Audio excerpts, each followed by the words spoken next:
Brought to you by Penguin.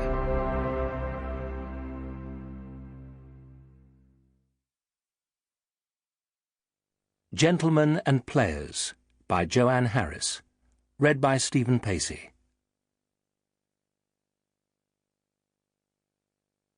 When an old cricketer leaves the crease, you never know whether he's gone. If sometimes you're catching a fleeting glimpse of a 12th man at silly mid-on, and it could be Jeff, and it could be John, with a new ball sting in his tail, and it could be me, and it could be thee. Roy Harper, When an Old Cricketer Leaves the Crease. Any school is a bit of a shambles. Geoffrey Willan's Down with School. Pawn. Chapter 1. If there's one thing I've learned in the past 15 years, it's this: that murder is really no big deal.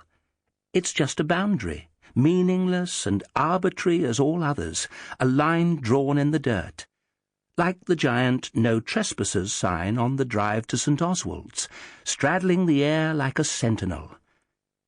I was 9 years old at the time of our first encounter, and it loomed over me then with the growling menace of a school bully. No trespassers, no unauthorized entry beyond this point, by order. Another child might have been daunted by the command, but in my case, curiosity overrode the instinct. By whose order? Why this point and not another?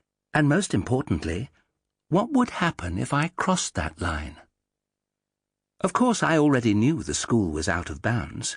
By then, I'd been living in its shadow for 6 months, and already that tenet stood tall among the commandments of my young life as laid down by John Snyde.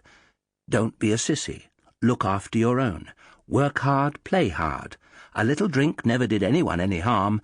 And, most importantly, stay clear of St. Oswald's, occasionally punctuated by a "Stay bloody clear if you know what's good for you," or a warning punch to the upper arm. The punches were supposed to be friendly, I knew. All the same, they hurt. Parenting was not one of John Snyde's special skills.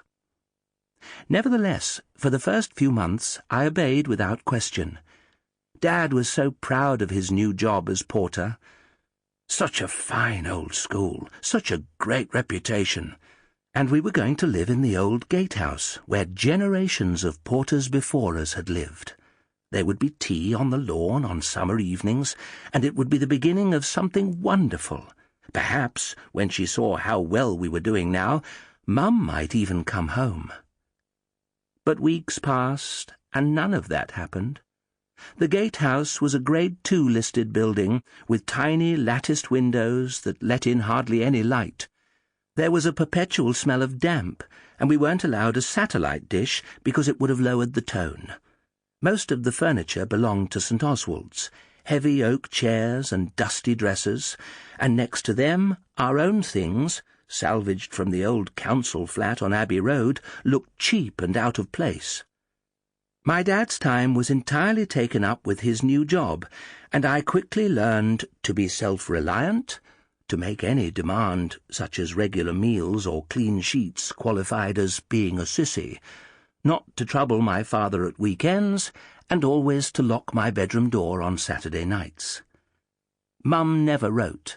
Any mention of her also counted as being a sissy, and after a while I started to forget what she had looked like. My dad had a bottle of her perfume hidden under his mattress, though, and when he was out on his rounds, or down the engineers with his mates, I would sometimes sneak into his bedroom and spray a little of that perfume, it was called cinnabar, onto my pillow, and maybe pretend that Mum was watching TV in the next room, or that she'd just popped into the kitchen to get me a cup of milk, and that she'd be back to read me a story. A bit stupid, really. She'd never done those things when she was home. Anyway, after a bit, Dad must have thrown the bottle away, because one day it was gone, and I couldn't even remember how she'd smelled any more. Christmas approached, bringing bad weather and even more work for the porter to deal with, so we never did get to have tea on the lawn. Sample complete. Ready to continue?